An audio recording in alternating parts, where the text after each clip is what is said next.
Okay. So I guess we are live. So good evening, everyone. Welcome to the next session of the Global Online Hospitality Academy. I am here, Jayhun, host of the Global Online Hospitality Academy on our weekly hospitality talk show, guys. So basically, in these talk shows, we are discussing more on the some of the topics that on the happening on the real life examples. So we're gonna discuss today a very nice topic. But before that, please make sure that you share this event live. It's currently with the Facebook, with the LinkedIn, as well as we are streaming the YouTube as well. You can share this event across the board and help us and support the Global Online Hospitality Academy to grow.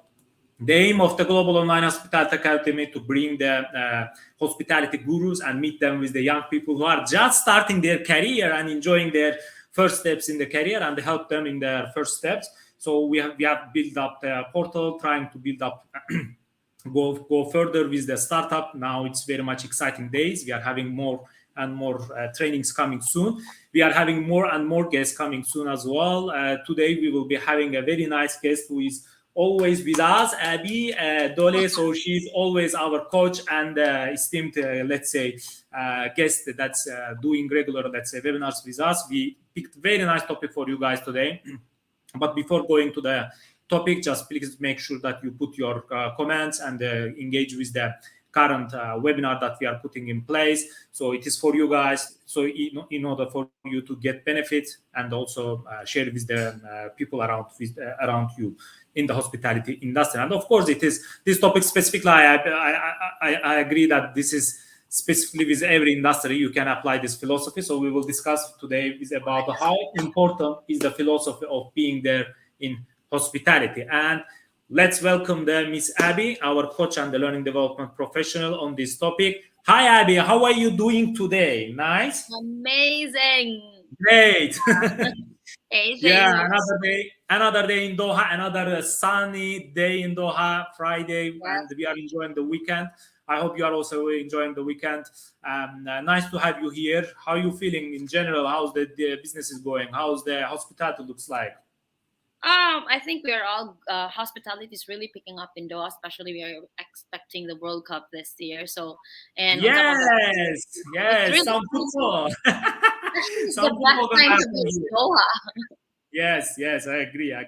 Really. So, Abby, I think this topic is very much looks like very much theoretical, but in a sense of philosophy of being there. But the most of the time, actually, it is the real thing that's happening in the hospitality industry. I think that we should be talking more and more as a leaders. We need to be engaging a lot. So, can you please give a brief introduction about what is this philosophy in your words, in your experience?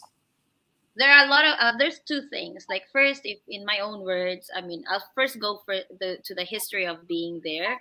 I've been using this training actually in all my career.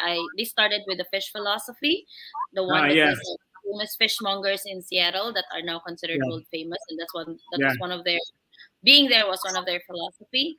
And then also from me, for as an L&D professional, and I think the mantra or the motto of every hospitality hotel, it's all about being there to our guests, to our colleagues. If we make sure that we are there for our colleagues, guests will keep on coming back because the colleagues will actually be very happy to serve those guests, and the guests will, they happy guests. We all know happy guests creates happy colleagues creates happy guests, and of course it Yeah. goes back to revenue, right? At the end of the day, we're running a business.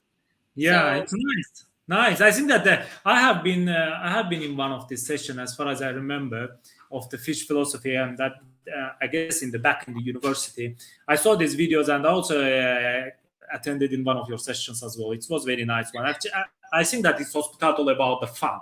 Yeah, we should yes, be, because we are dealing with the people. We should be having a fun, smiley face, yes, really from bottom of our heart, not like just fake or the duty smile as we tell in the as we tell in the industry. That's why I like sometimes the having this mirror in the like, let's say, where we changing our clothes, so we can have a look if you are ready really to the duty. If you are not ready, you can go to the off today in a way. yes, yes. So And, yeah. and, So and just yeah. to give you an insight, like today, I was a friend of mine is actually leaving Qatar, so we went Yeah. for a brunch to, to do the farewell.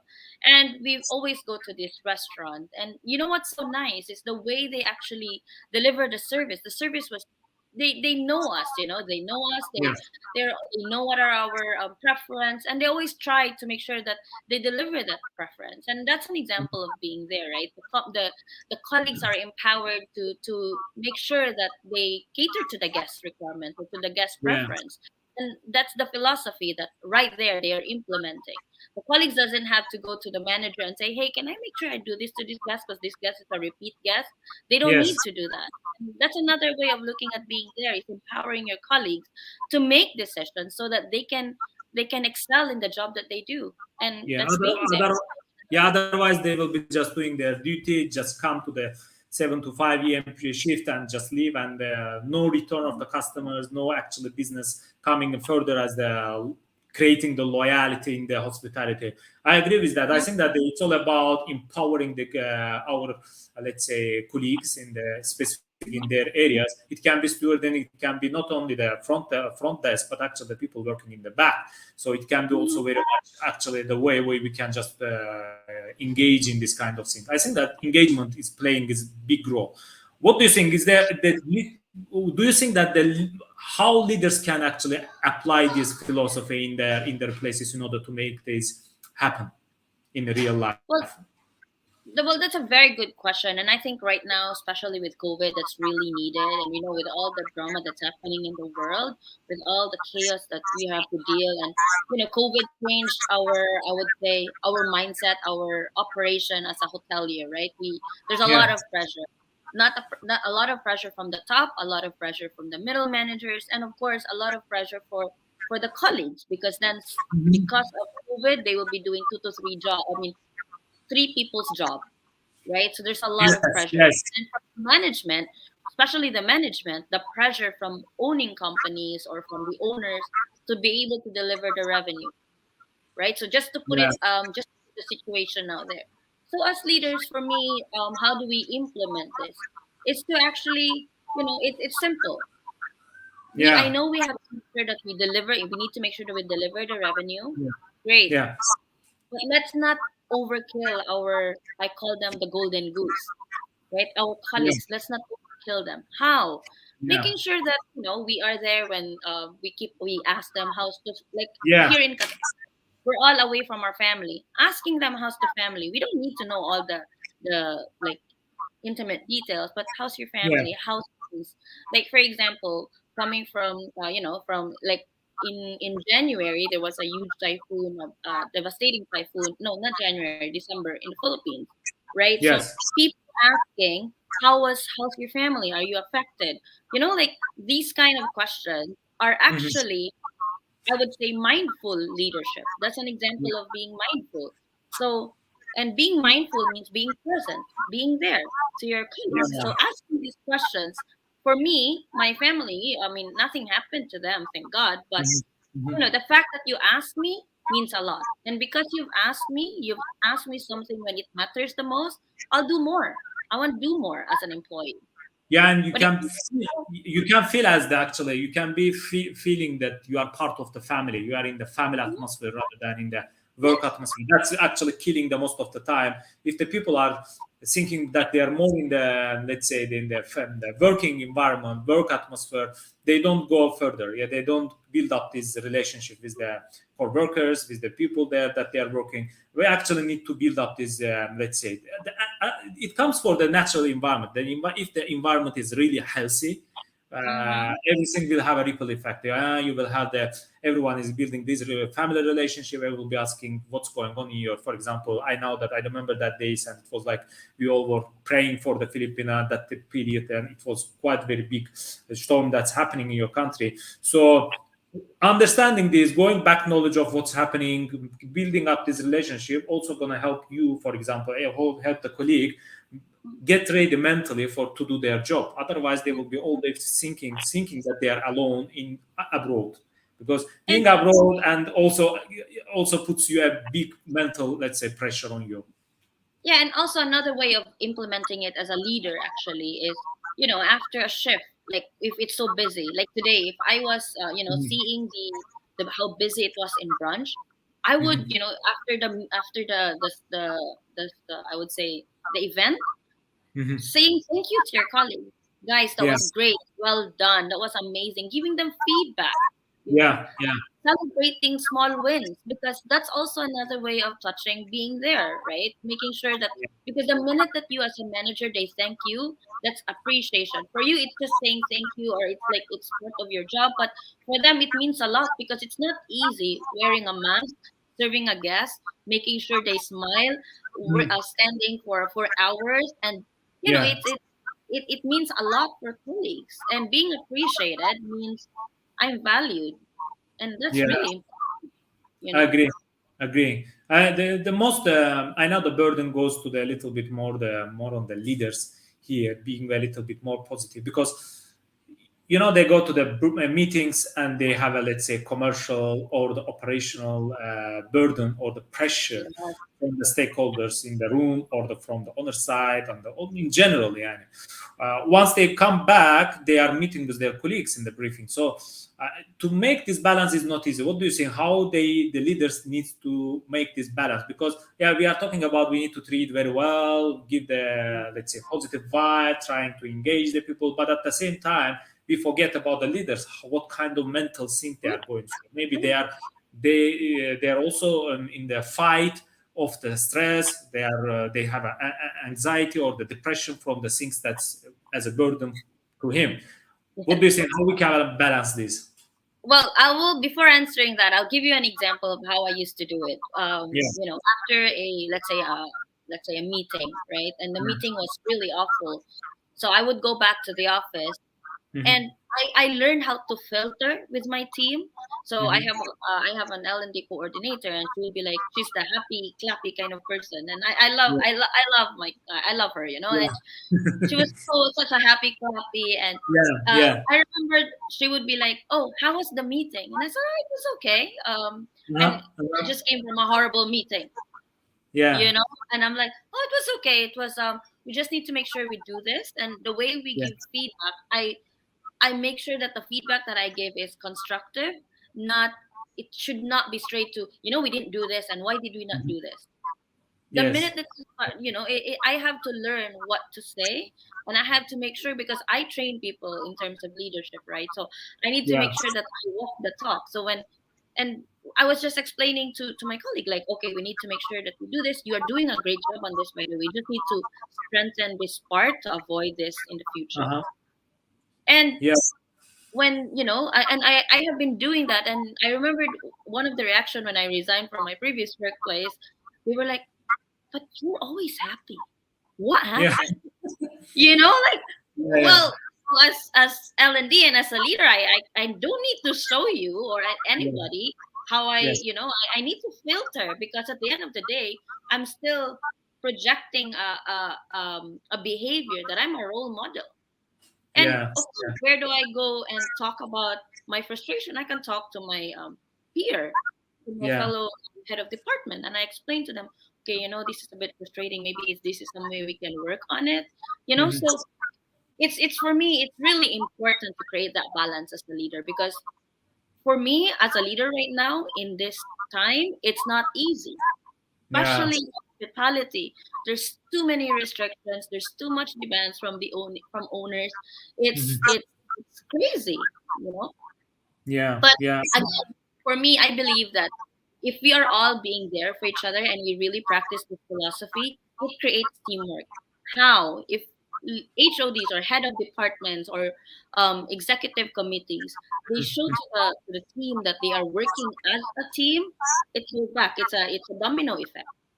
If they Yeah. show that they're being there for each other, not stabbing each other, but being there for each other, not Yeah. not hitting someone, stepping on anybody, it will have a huge impact to the colleagues. Yeah. Colleagues, what do they do best? They like looking at leaders. Let's see who's gonna say now. Let's see Yeah. how's gonna be. I, They I think like that that, right? everything comes from the leadership team. Yeah, and it goes back again to them. Yeah, and they need to be very much on top of the things, on top of the emotional intelligence. They need to understand the mental energy that's going in the department, how everyone is feeling, because their comfort will gonna impact in general the business of the entity. Okay, can be like hotel, can be the restaurant or a cruise. I don't know, anything in hospitality or any other industry, I think. And leaders, I think that they need to go in nice trainings, team building activities. Those Yeah. things are a big need. I think that the people, they start the career, they move to the ladders to the director positions, but they lack a basic, let's say, skills of managing their emotions, managing their Yes. intelligence, mental health, how to manage the stress, and how to balance, how to even be happy in the department, because your happiness is gonna be infectious. Yeah, it's gonna go all around in the room and just affect everyone. So this is sometimes the directors, they are, or the HODs leaders, they are pushing back. They are saying that, okay, we are ready. Yeah, well, I'm a director. I don't need these kind of things, man. I don't need this kind of thing. Oh my This, God, yes. Tell me yes, about it. this arrogance needs to go. Everyone is learning every day. We should be learning every day, every single detail. So if you have any trainings that's gonna help you or give you any benefits, you need to go and just adjust there. So in between, guys, if you are new to the joining to our today's talk show, I am here with Miss Abby in the Global Online Hospitality Academy. We are talking about being there philosophy, which is actually more on the mental health, how Yes. to be how to be next to your teams, how to empower them, engage them, because at the end of the day, if they're happy, your business will be happy. It's like a ripple effect. Put your comments and questions down in the event. And I have it here from the David, our chef, who recently we have been here for our talk. He's having a question saying that, hi, Jayhun and Abby, since we have a training pro here, I wanted to ask, what are the key point aspects of training others, especially considering having various nationalities, concerning all of them learning in the different ways? So key points, key important aspects, please. How to make sure they understand the given topic. Actually, specifically with this topic, for example, what we can, yeah, how we can make sure that everyone understand and takes their, let's say, piece of cake at the end of the day. Let's say fair share. Chef, thank you so much for this question. Chef, I was in your talk last it was last week, right, Chef Yes, David? yes, Yes, yes, I yes. enjoyed it. I wanted to ask questions, but I'm like, okay, I will not ask because I might fill Yeah, up your question box. So yeah, to answer your question, Chef, yeah, what are the key areas that you need to look at for when you are training different nationalities, right? To make sure yeah, that they yeah. actually learn, they actually grasp the concept or whatever you are training. First, if Mhm. it's about your area specification, I would say go for task. It has to be task based, and you shouldn't be training more than 3 to 4 people if it's task based, because, like I have seen that, where a lot of companies, especially in the kitchen, because it's skill based, you need to make sure that you train them. If you go more than four, catching that attention will be so difficult because it's task. Yes. So you cannot ask them questions. You can ask them questions, but they're in a group. They're too scared to ask because, what if I'm asking the wrong question? And they always have that feeling. So I would go for only 3 people in your session if it's in the kitchen, if it's a skill based training. If it's like this kind of training, like me, if I talk about being there in a training, being there theoretical, like what L&D does, I would always include activities in training. When you have activities, it's also one way for the trainer to understand the level of the colleague that is in the class. This is also one way for the trainer to go to the trainee and check, okay, what have they understood, especially during activities. So this is one way also for us to, as trainers, to make sure that we cater to everyone. And it's not about nationality, chef, it's different learners. So for me, I don't different nationalities, they bring in their culture. On top of that, they have different learning styles. So I do Yeah. have, like, for example, as a Filipino, you would say, oh, Filipinos, they are not going to be so quiet. They're going to be quiet in class because they are shy. Actually, it's not that. I can have somebody that is from the UK and is not going to talk because their learning style is different. So Mhm. understanding their learning style is really key. I Yeah. attended a training in the kitchen where the trainer, the chef, has this huge voice, and he's not. Yeah. It's not that he's being mean. It's just that's just his voice. His team were all scared of him not because of anything, but because their learning style is reflector. So if you're a reflector, they want enough time for them to be able to don't ask me questions right away. I'm scared. You know, it's not that I'm Yeah. scared. I need to process the question Yes. first. So you have to consider something else in that. I hope that answers your question. You can always message Nice. me, Chef. I Nice. love designing. I think it's also putting the perspective of being there, because you need to understand as well the learning styles of everyone as a L&D, from the L&D perspective, in order to give the best out of the course, so they can get the most out of the course actually. So you need to understand as well from L&D perspective everyone. Maybe someone is not feeling good, maybe he need to take a break as well. This kind of things also is a part of the, let's say, philosophy that we can apply in the being there. So back to the another question I just wanted to do. Do you think that we failed as a hospitality in terms of the applying this theory, applying this philosophy during the COVID period? What do you think? I would say not. I mean, if I base it in Qatar, I don't think so. We Yes. were managing what we needed to manage. It was not. Yeah. No one knows COVID. You know, this is the first time in our generation to have a pandemic. Yeah. I think we Yes. responded really well as a whole, as a nation. We responded Mhm. well in that sense that we, if you look at the hotels, they adapted pretty fast, to be honest. Yes. And Agree. for me, I would not say that we failed on it. It's just that because it's uncertain times, people were Mhm. not okay. Am I gonna be doing, like, there were so many restrictions, right? So people were so focused on the restrictions, but still people were ready to serve a guest because everyone is this is my job that's at stake. Yeah. And because of that mindset, they made sure that they win the guests. They made sure that they're there for the guests. They go above and beyond. And I remember during COVID, we had in my previous company, we Yeah. had um, issue about a guest, and I was just in room service. I happened to pass by, and the guest was screaming at the top of his lungs, and I'm like, when I Yeah. answered the call, and I was emphatic, and I said, "Oh, I'm so sorry that you had to experience this." And I I started guess talking. Abby, Sorry. your internet. Yeah, I guess we missed you in between. Uh, but Oh, one moment. okay. Yeah. Can you repeat that one? I guess the internet went a little bit. Yeah, Okay, there so was a guest who was screaming. Yeah, tell me. yeah, the guest was screaming like on top of his lungs, and he was like, "Oh, I want to go call Doha police. I'm Yeah, gonna go do this." And I was the one who answered the call because I just happened to be there, and I'm like, okay, yeah. everyone's so busy, let me answer the call. So when I Mhm. spoke to the guest, I said, I'm really sorry that you had to experience this, and Mhm. I the way I sounded to him, and he calmed down, and he said, I said, how can I help you? How can we make sure that you don't have to feel this again or to Mhm. experience this? Mhm. And the guest was like, I just need water. Yeah. And then I Okay. realized, and this is where I even changed my training program. I realized that actually they were bored. The guests are bored in the room. They're stuck in the room for 10 days with no fresh air. You Yeah. can only Yeah. on the internet for so long. So we changed the whole program. We started. I mean, for me, I started going to the departments, and I started saying, guys, we need to educate ourselves to change our mindset that these guests are stuck in the room. Now put yourself in their place.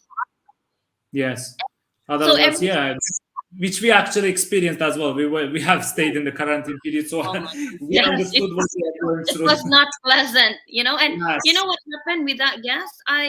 He started looking for me, and he Yeah. calmed down. And it's a matter of just putting yourself in their place. It's not easy, but again, for hospitality, for hoteliers, it wasn't easy also for us. Our Yes. lives were at stake also in that sense. We might get the virus, right? Because we're serving quarantine guests. So we are also worried with our own health, but then we still manage and serve the guests with that smile despite the mask. Yeah. So I It's think not we easy. adapted really well as an industry. Yeah, it put a lot of pressure, to be honest, in the general for the leaders, because not all the companies had a bright, let's say, COVID period. Not a bright in a way, without any termination, without any layouts. Actually, most of Yes. the companies, they had a lot of issues, and leaders, they had a lot of mental, let's say, pressure to manage Mm-hmm. the team, manage to keep the same philosophy there. Even the happy people, even this positive mind leaders, it was not easy for them fully engaging with the customer, fully engaging with their team. Uh, it was 2 years, I think, like it was like we tried to balance as a hospitality between two lines, keeping the customers a little bit happier compared to what we are going through, and keeping also the employees and the colleagues happier. It was not bad. Both of them was on our in a way on the burdens of the managers or the leaders in the hospitality industry. And another thing that I would like to also add is like all about the being there. I think that more in the term of giving the feedback. Okay, Yes. we need to give the really very nice feedback.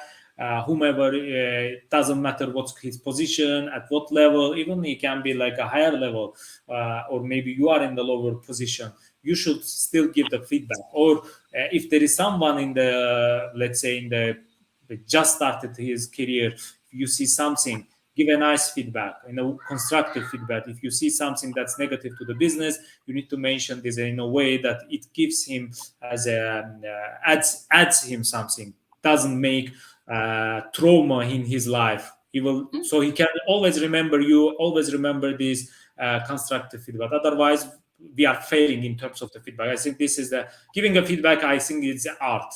It's we Yes. need to learn. Yes, it is really art. It's the art of understanding the people's psychology while you are delivering the information to the person. What do you think? Is it very vital in being applying this philosophy in the hospitality industry, Abby? Yes, I believe constructive feedback is the key, and also, and just to build on what you said, Hmm. one of the key things that I've noticed also is when we do give feedback, and I really want to put it out there because a lot of the leaders they tend to give feedback based on what another person told them. That's Hmm. not feedback, Yes. Yes. This is you know. something different. I agree with you. That you cannot give feedback of your based on somebody's observation. It has to be your observation, because if you do that, you're actually that's for me. I call it a different term. I'm not gonna mention it here, but that's Yeah. not for me, that's just the wrong way of doing things.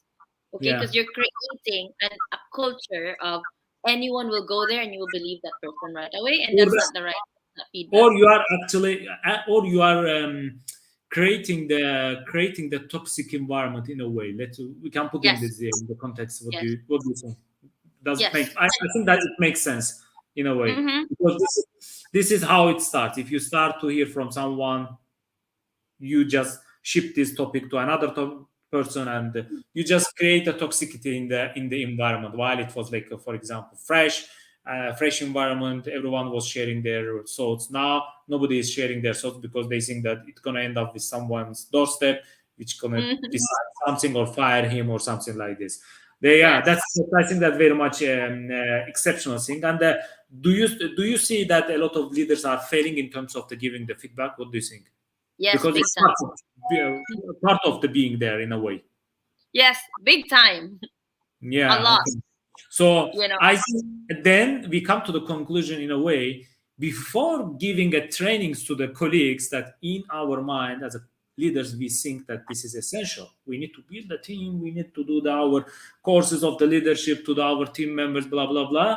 But actually, we are in a need more than these colleagues. So because you need to understand this better before you are going and educating someone on the lower position moving forward. Because if the leader doesn't understand how to give the constructive feedback to his colleague, I think that's already a failing point for you. You cannot move and talk about leadership and send your colleague to the leadership course for the next position if you are failing already. So what do you think? Yes. I think that that's a very crucial point, because that's end up sometimes in the HR, sometimes in L&D department. I know that this is very crucial part of specifically your area. Have you seen let's say, the leaders asking for this kind of courses or this kind of trainings or personal mentorship or something like this? and winning their arrogance? Yes, I do have. I do. These are the young leaders, though. I mean, they are in executive committee position, but they are of, Yes. I would say, in terms of age, the Generation Y leaders are the ones asking for training. Those Ah, that are, like, well, there are some, not all actually. In an organization, there will always be somebody that will say, I know everything.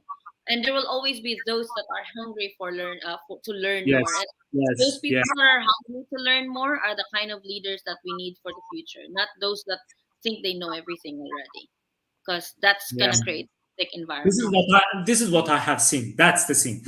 I think leaders, we found the problem. Okay, we found that actually most of the time leaders are in a way, in a real life example. We are not talking theory. In a real life example, leaders, they do have this issue of arrogance, of learning new things or learning new, let's say, mindset, because we always think that what was okay in 1990s will be okay in 2022. You got my Yes, point? So I think we arrived to the doorstep of the generations. What you can tell about being their philosophy about the yes. generation. What was baby boomers doing? What now generation X, Y, Z, A, B, C, D is doing? What do you think? Okay, so I'll start with generation. No, I'll start with the baby boomers. They came from Yes. they had a different time. Yes. This is So this is the key one.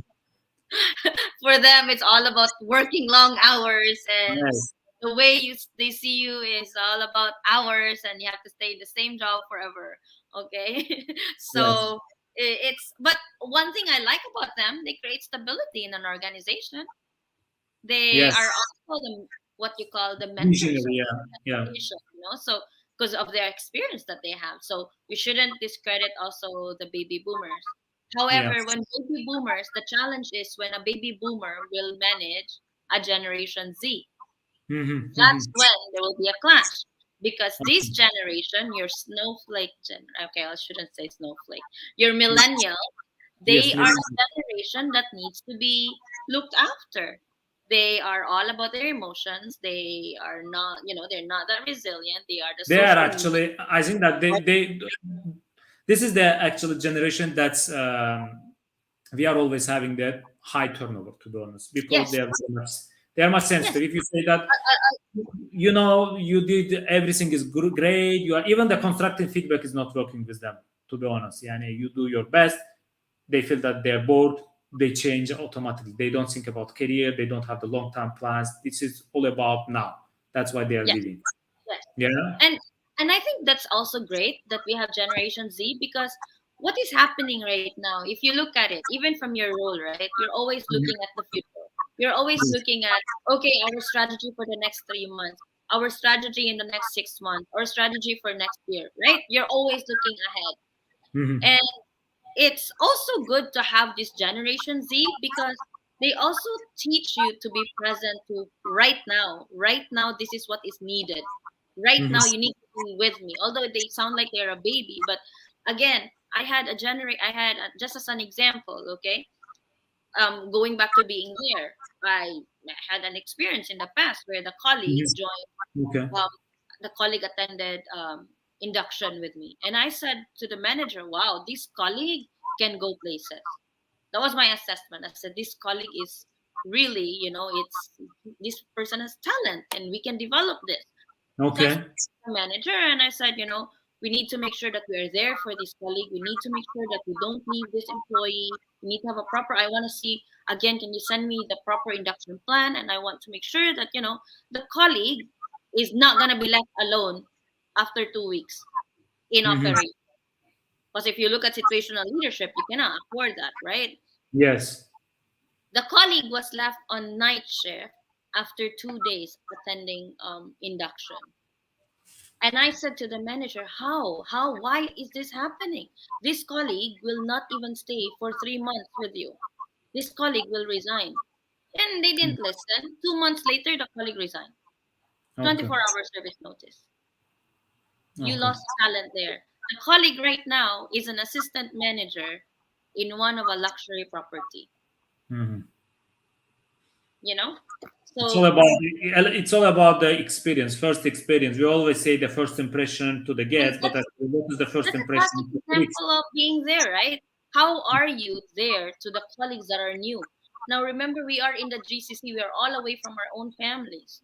Okay, so Mhm. it's really important that the first 60 days of an employee, you've implemented that being there because it creates the impression of what kind of culture do you have in your Yes, company, what kind of is there teamwork in your company, or if there is teamwork, it creates that relationship amongst each other, among the peers, right? So, yes, and it empowers them to want to do more. That's the impact of being there. That's the philosophy of it. But if you are not there for me, I'm homesick.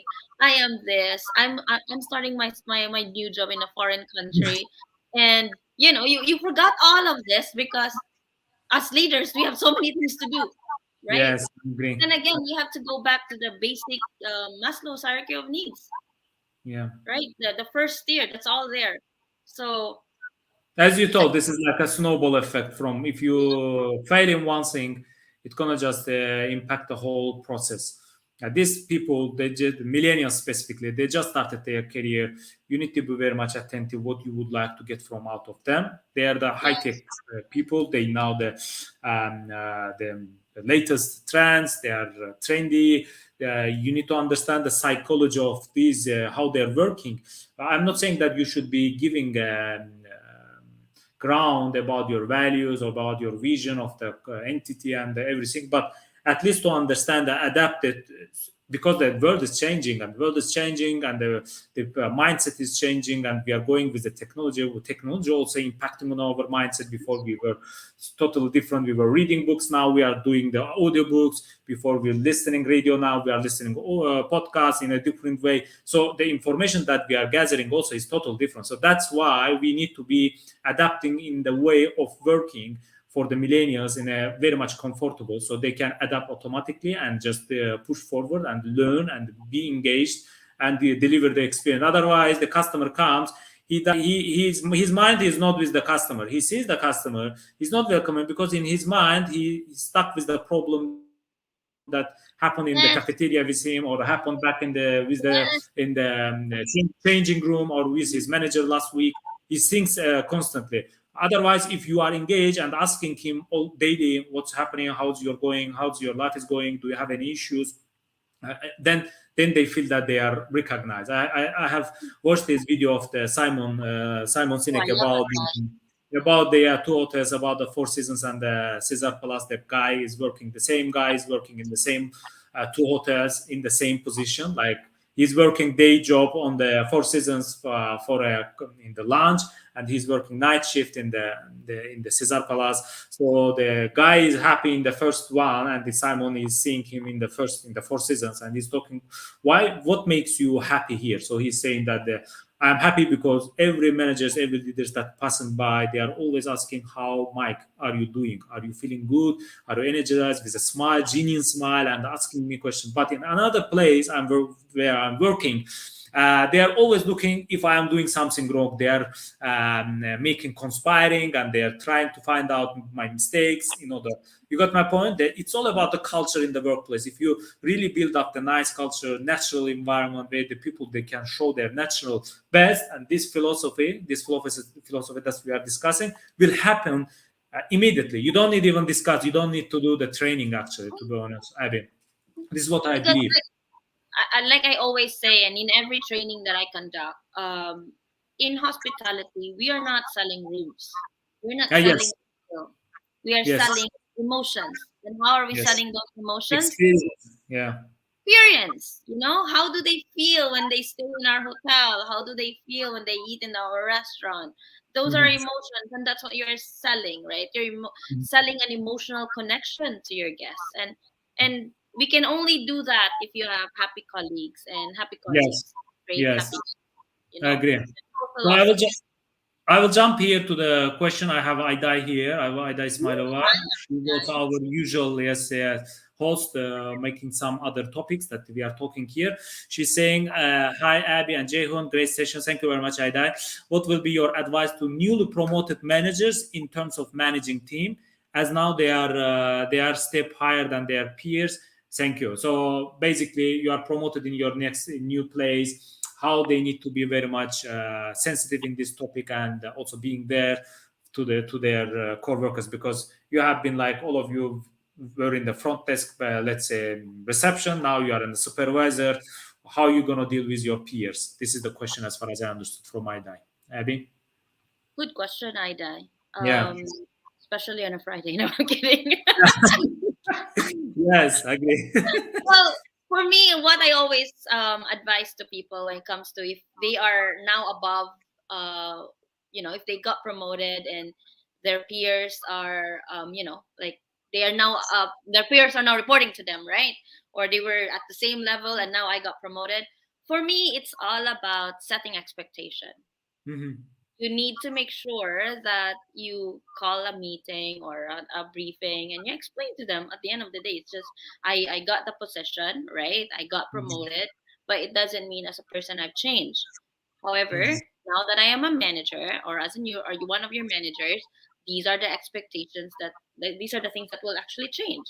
Mhm. You Yeah, need yeah. to and I believe in boundaries. Creating boundaries is really key in successful leadership. If you Yeah. don't create boundaries, that's when I would say leaders would fail. And how do I create boundaries? For me, it's I don't know, a lot of company, I mean, I had friends in the past that would say, why are you having lunch with your assistant? Why not? Why are you having coffee with your assistant? Again, why not? I'm Yes. building relationship. As Yes. long as I know when I step in and wear my jacket and say I'm the director right now, I'm Mhm. acting as a director right now. As long as I know what are my boundaries, what are my limitations, then we're Mhm. good. So for me, for those newly promoted managers, I will. I'm sure they were promoted because they deserve it, right? Not Yes. because of something else. So they need to set expectations, set boundaries within their team, especially for those that they were on the same level. That's what I would do. Yeah. Nice. Does Nice. that answer your question, Ida? You can Yeah. WhatsApp me. Yes. Yeah, I have a question from Jamaluddin Tole. Thank you very much, Jamaluddin. I have a great stream, everyone. Very insightful. Can training team members reduce the turnover or the positively impact the great resignation? Yeah, great resignation. We have a newsletter by the Abbey. Maybe you can put your newsletter down in our comments box after the stream so people can read about that. Really nice topic, by the way, the great resignation. To be honest, I highly advise to read you this great resignation. What's happened back in December and December? Yeah, what's your advice? Tell me. Definitely. If you train your team members, what is training doing to your team? Yeah. It changes mindset. Yes. Not changes. It influences the mindset of a person, right? Mhm. Yes. Everyone wants to learn something, especially your Gen Z. They would love to learn. If Yes. you train them, you train them on your culture, you train them on what are the on and on what you guys believe in. Of course it's going to change, it's going to help them it's going to influence their mindset. I remembered when I used to work in Jumeirah. Until now I can never forget the core values because it's ingrained Yes. in us, the way they ingrain it. And Yes. you would end up loving the company, and you would see that, oh, I have to behave in this manner because this is the expectation. So training your team members definitely will reduce turnover. Not the entire reason why turnover will be reduced, Mhm. because there's a lot of reasons why there is a turnover. Training is just one aspect, right? There's a lot of things. And when it comes to the great resignation, the reason why the great resignation, there was a huge resignation in the whole world despite the pandemic. One of it is people were exhausted, people were doing so many jobs and they were not appreciated. Yes. So it goes back to emotions again, and that's the reason why even if you train this person, my own personal as an L&D, even if you train your middle managers, but your top managers are not treating the colleagues properly, training will just go into the bin. I'm sorry, as learning and development. Why? Because like what they said, the fish stinks from the head, not from the tail, right? So Yes. are not so the great resignation, of course, yeah, we can train. If we train our leaders, if we train everybody from top to bottom, of course it's gonna help reduce turnover. But it will not fully be the only impact for reducing turnover. That's my 2 cents. Nice question. I Thank you hope so you're much. acknowledging that answers your Yes. question. Very nice. I have seen the few comments as well, so I just want to get the right for everyone. So Sudesh, thank you so much for addressing the comments and getting more engaged, because this topic is all about the engagement. And if you are engaged, we open the open topic more and more. So Sudesh, thank you so much for the question. Thank you for the great session. Would we advise a little about maintaining the emotional level of ourselves? Specifically, colleagues might come from different backgrounds, going through the same some difficult situations like depression, stress, or any. How that will be affected to the quality of the service provides and when interacting with guests. So, what kind of, let's say, tips and tricks you can advise for our managers to while they are managing the teams or the colleagues, they need to just have it as a tips and the tricks in order to manage the depression or any kind of stress coming along. Okay, first of all, when it comes to depression, people are so easy to say the word depression. Depression is a mental health concern, and it is the number one mental health. It's the highest in terms of mental health issue. So we need to identify if it's a depression or we're just sad, then Yes. it's a different discussion. If it's a depression, I would definitely suggest seeking help. There's if you are in Qatar, there is an office you can call 1600. So if it's a real depression, it has to be cured because depression is a silent killer. If you are stressed, if you're sad, and of course, stress can lead to mental health also. It doesn't have to be clinical, but for me as a leader, how do you emotional? Because you ask here, would you please advise a little bit about Yeah. maintaining the emotional level of ourselves? So you're referring to yourself, right? How do I ensure that I handle myself in terms of an emotional level? Well, I would suggest meditating. I went through a lot as well as L&D, and there was a huge impact in terms of it really affected my mental health. I started going to the gym. I started meditating. I talk a lot to Jayhoon.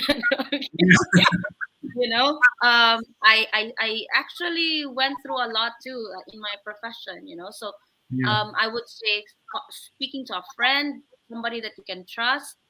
That's how I would deal when I am stressed. I run every day. I try to every day. I run or I go for my Mhm. fitness class. It helps me a lot. I read books. That would be another way if you read books. And because if you are stressed, yes, definitely it will affect the quality of the service that we provide. Definitely.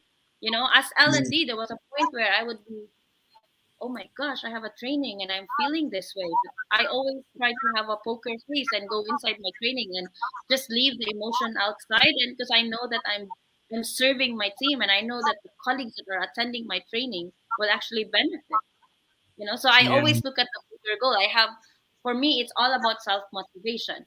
But sometimes it does run out. And like Jayhoon, he goes to the gym every night. I go run in the morning, right? And Yeah. we can talk about dopamine and endorphins here, but and that's Yeah. how I would handle it. And having a friend is really, really important. A friend that you can trust is Yeah. really important. So you can, Yeah. that's the cheapest psychiatrist we can all afford is a friend. Yeah. I hope Which that is answers.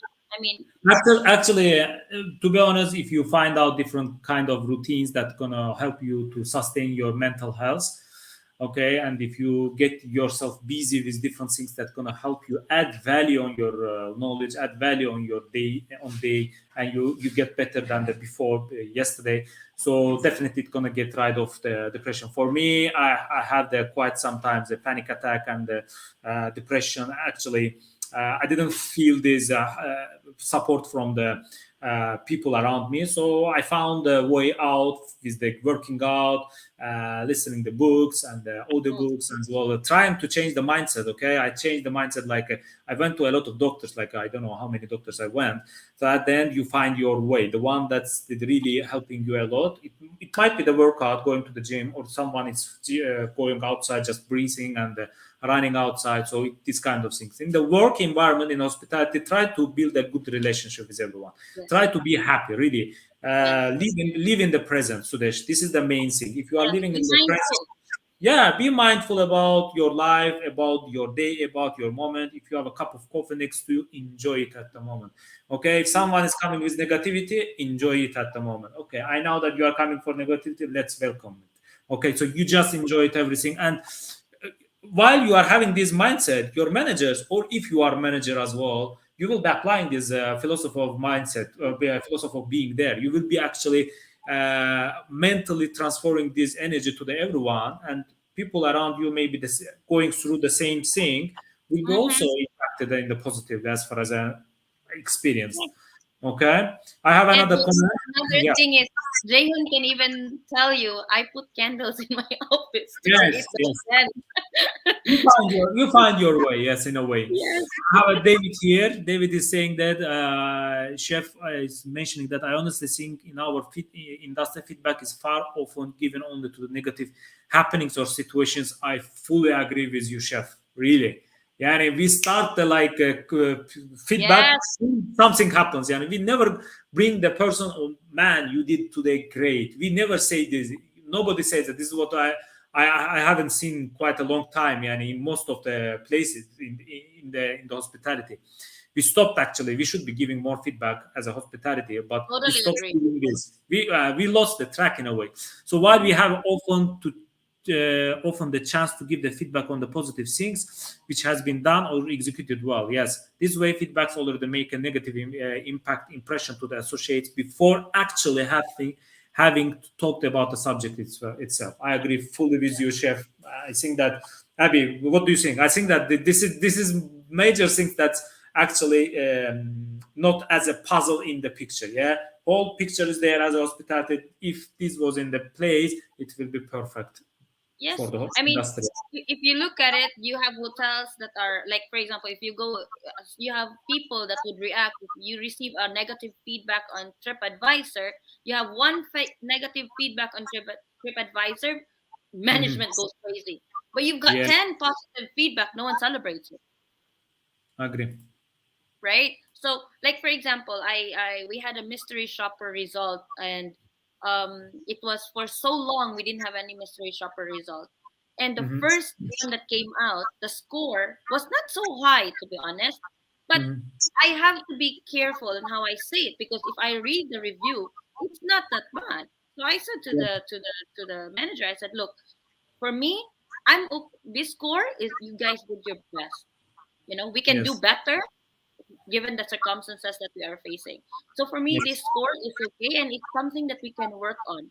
And the manager looked at me and said, Abby, they were drilling me just now in the meeting why my score is this. And I said, Mhm. maybe you need to explain to them. They have to read the fine print, and in the fine print, it says these are the areas we need to work on.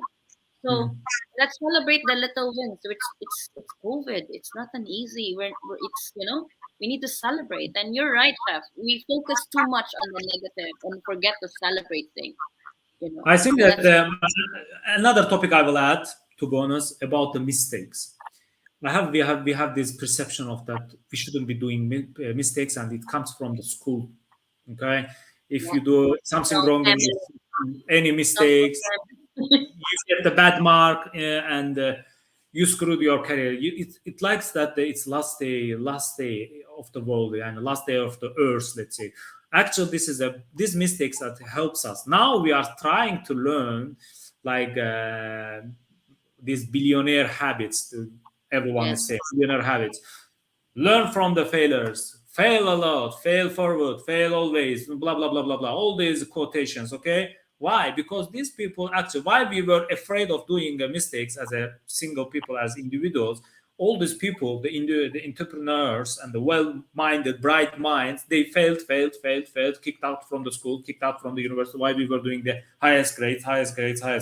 These guys are now the billionaires because of all the mistakes they have seen, and they learned and they learned and they learned while we didn't see the deep, we didn't see the let's say down of the road in order to improve on ourselves. We always were on the success in a way, in our terminology. Yeah. That's why I think that in hospitality specifically, if you are head of the department, if you are a leader, if you are a manager, if you are a supervisor, it doesn't mean that leaders is only the director level. Everyone who is on a little bit higher position, you need to empower your colleagues to make a mistake.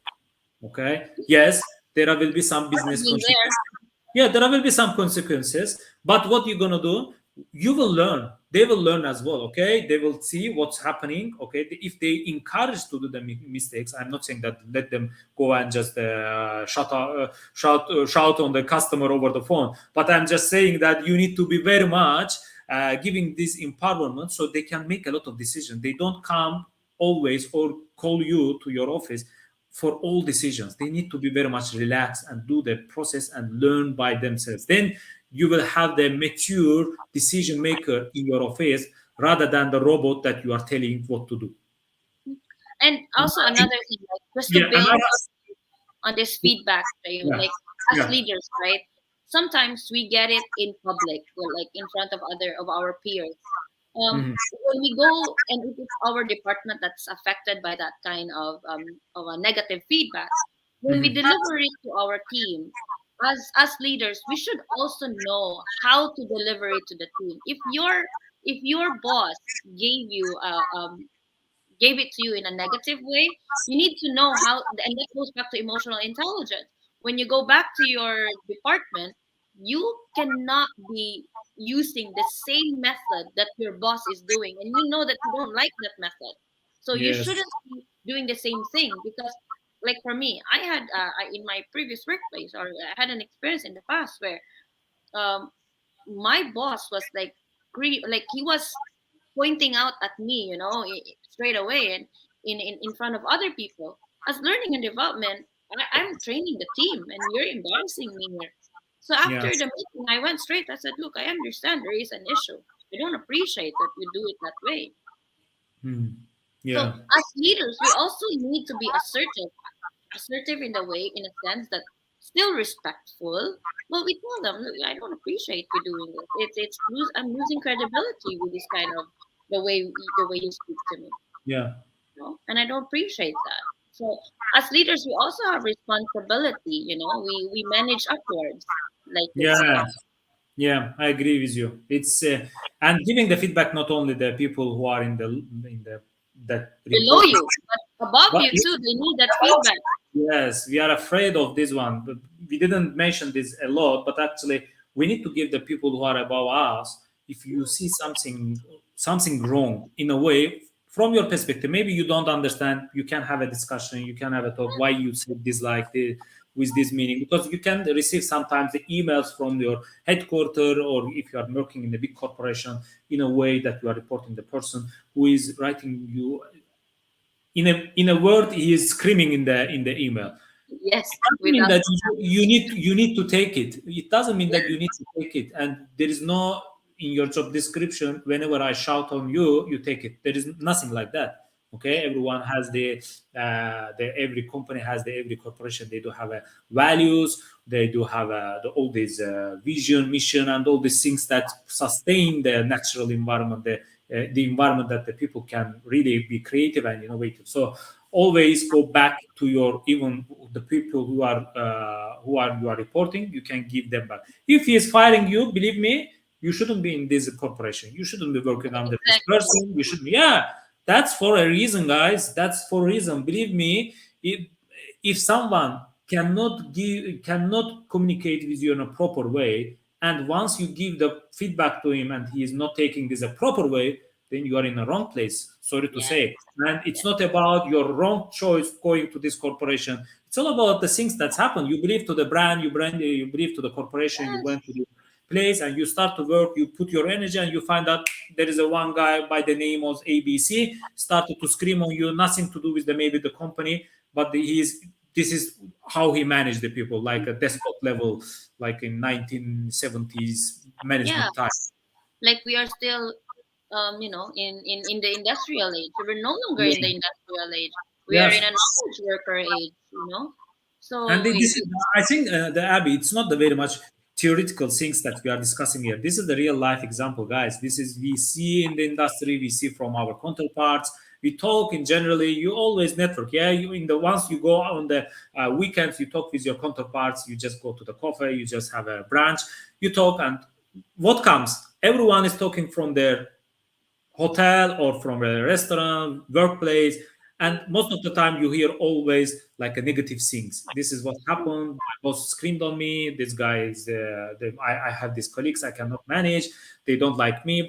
But how the problems are related? It's all about the natural environment, the healthy environment, the environment where people created by the good people who are really wants the environment to be healthier, so the people can create and innovate and go further. And it happens, change starts with you guys. It doesn't mean that you should go and ask from your boss to be a normal guy or be treating well while you are screaming someone on the lower position. So you need to change first of all. exactly, Yeah, exactly. then you ask for the change.